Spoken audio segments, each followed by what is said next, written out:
Hey guys, my name's Jade. I'm an 18-year-old entrepreneur and I run a few businesses. So the reason why I wanted to make this video is the other day I found an image of me having my lemonade stand at 9 years old making my coin. I feel like I was obsessed at a young age to make money, not because I was a greedy bastard and what the heck, when you're 9 years old, what the heck do you know? It was because I love creating a product and seeing people's reactions from it. I was obsessed, okay? I literally quit high school 2 years ago to pursue my online business. As you can see from this mediocre background, I don't have a ton of money, but I was able to make a full-time living off of my online business. And today I'm gonna show you guys how I support myself and make my money. Let's get started. Quick disclaimer, I'm very well aware that this video could come off a little bit braggy. I don't want to sound like that at all. Like, I've come from very humble grounds. Like, I was not able to afford my violin lessons. I wasn't able to afford doctor appointments. Like, I know how hard it is to just make it by. What I do want to show you guys in this video is how it's so possible to take your passion and make a living. So I hope this video gives you that light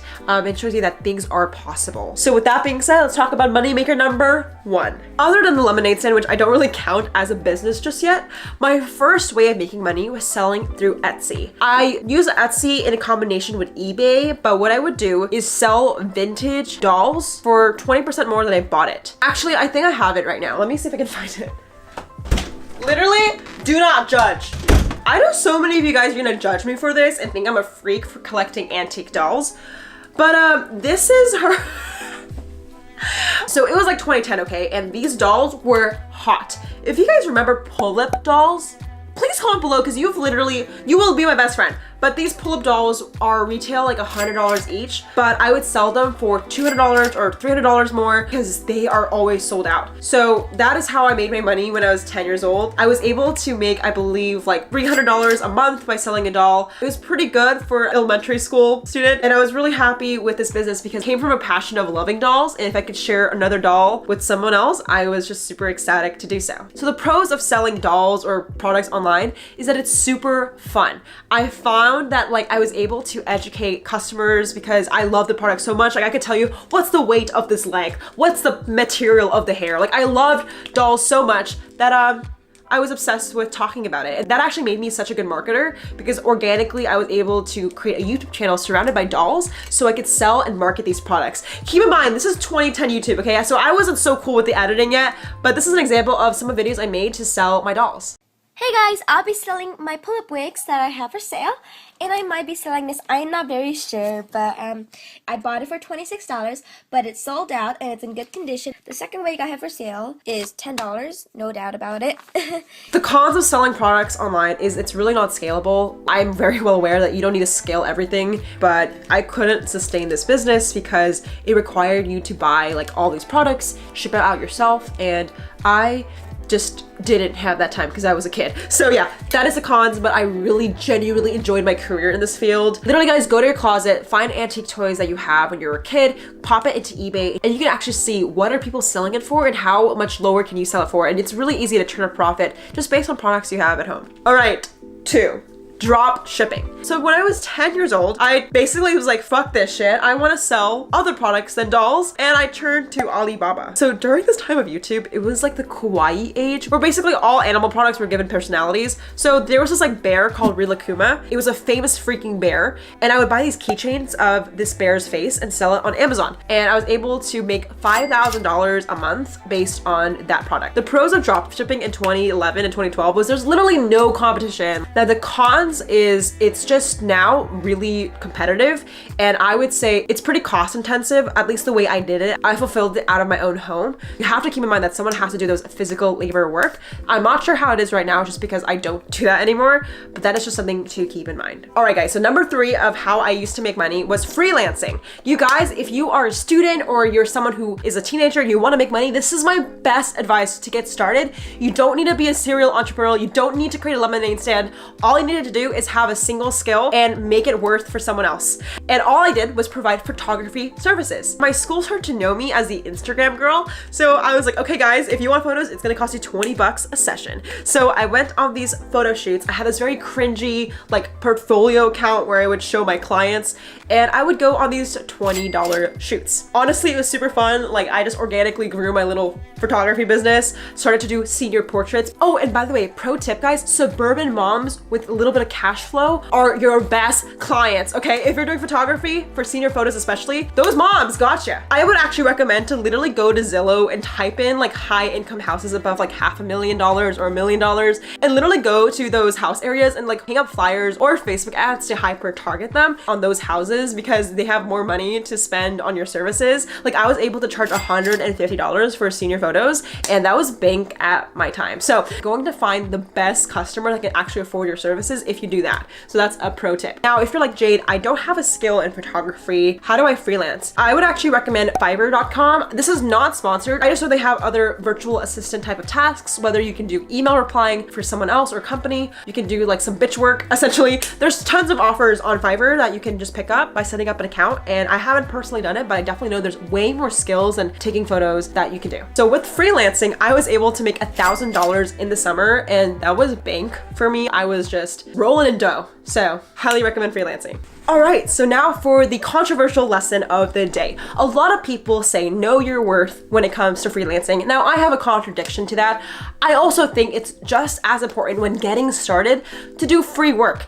I remember that I couldn't charge people $20 for a photo shoot, so I just took photos of my friends to build up my portfolio for a whole year instead. And I think there's not a lot of people talking about that, at least in what I've seen. So I just definitely think like, yes, charge your coin, sis, and get your money, but also don't be afraid to do free work. Like sometimes here and there for my businesses, I will sometimes lose money by taking projects, but I know it's gonna build up experience and build up my technique to get better. So that's just something to keep in mind. Don't be afraid of free work.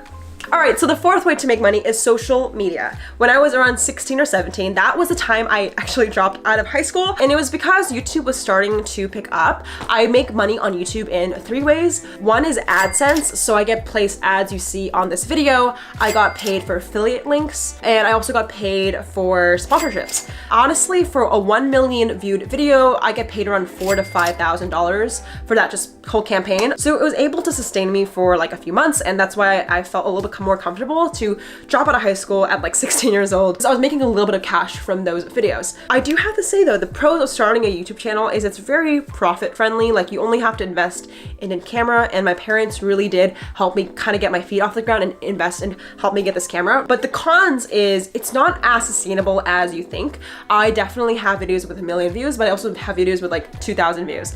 And that variance in views can also correlate to income. So I realized that like, obviously, yeah, I made a few $1,000 through YouTube videos, but I have to diversify and create a sustainable brand. So it will lead me to my other revenue streams in just a second, but that's just something to keep in mind of when starting a YouTube channel, you have to diversify as soon as possible. So with diversification, number 5, consulting. So as my channel surpassed like 100,000 subscribers, I started to get approached by brands to consult for their Instagram and YouTube strategy to grow their brand. And I got paid like $75 an hour, which is pretty cool. Like I was able to afford an apartment in LA, travel the world. It was pretty good. Like I made a decent living, but I definitely think it's a tricky situation when you trade time for money because you could be someone's bitch easily. So I really tried to at least, charge more throughout the years. So now I do around $500 an hour, give or take. I don't do too many hourly consulting sessions anymore because I prefer to do project-based stuff. I just find that trading money for time can easily become a job. Like I didn't start a business to get employed by someone. I started a business to create my vision.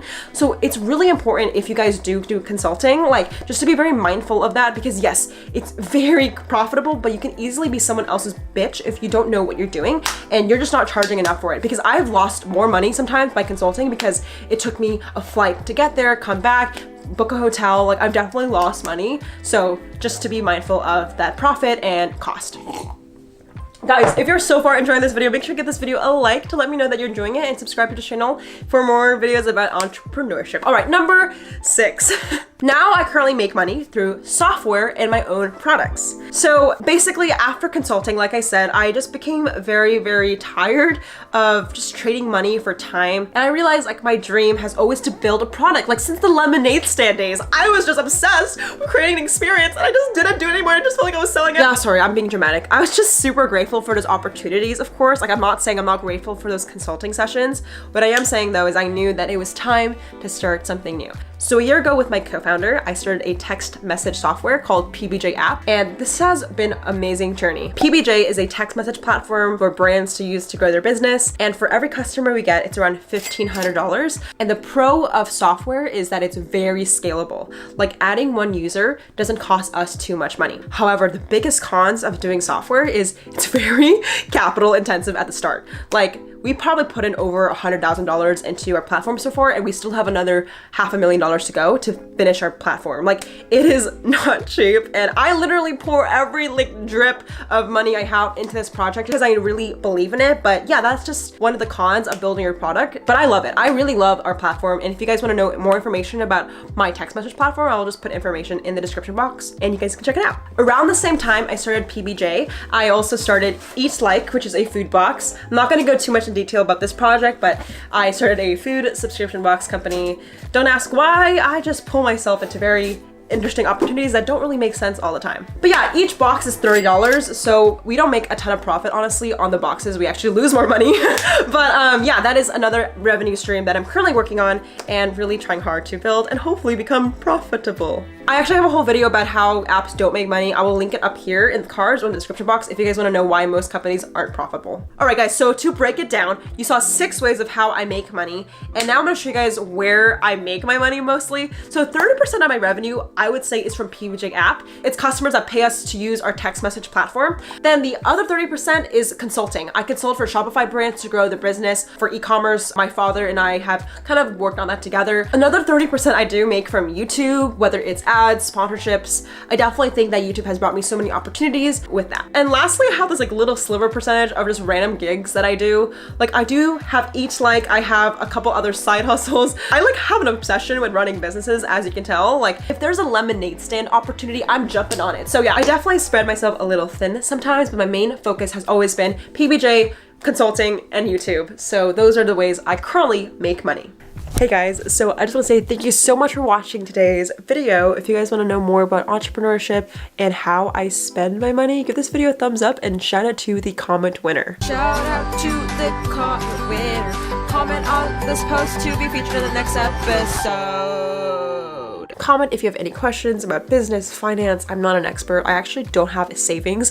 If you guys want to know a whole video about why I don't have savings, let me know and I can talk about how I spend my money. I would love to hear your thoughts. Thank you guys so much for watching, and I'll see you guys in the next one.